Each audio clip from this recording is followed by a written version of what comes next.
السلام علیکم ناظرین کرام، شروع کرتی ہوں اللہ تعالیٰ کے بابرکت نام سے جو بڑا مہربان اور نہایت رحم والا۔ جب حضرت یوسف پر چوری ظاہر ہوئی تو حضرت یعقوب علیہ السلام بہت پشیمان ہوئے اور حضرت یوسف کو بہن کے ساتھ جانے دیا، مگر وہ ابھی 2 سال ہی ان کے ساتھ رہے کہ ان کے شوہر کا انتقال ہو گیا۔ یوں تو انہوں نے حضرت یوسف علیہ السلام کو بہت ہی محبت اور ناز و نعم سے پالا تھا، مگر بعد وفات شوہر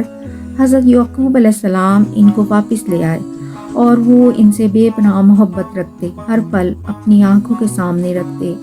کبھی جدا نہ ہونے دیتے۔ اسی دوران انہوں نے خواب دیکھا اور اپنے والد سے اس کا ذکر کیا اور کہا کہ میں نے خواب دیکھا ہے کہ چاند، سورج اور 11 ستارے مجھے سجدہ کر رہے ہیں۔ حضرت یعقوب نے سنا تو فوراً ان کو منع کیا اور کہا کہ اس کا ذکر کسی بھائی یا گھر میں ہرگز نہ کرنا، جیسا کہ قرآن پاک میں ذکر ہے۔ جس وقت کہا یوسف نے اپنے باپ سے، اے میرے ابا جان، میں نے خواب دیکھا ہے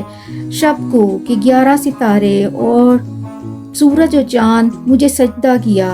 یعقوب نے جب معلوم کیا کہ بھائی سب ان کو ذلیل کریں گے، تب ان سے کہا جیسا کہ اللہ تعالیٰ فرماتا ہے، اور کہا یعقوب علیہ السلام نے اپنے بیٹے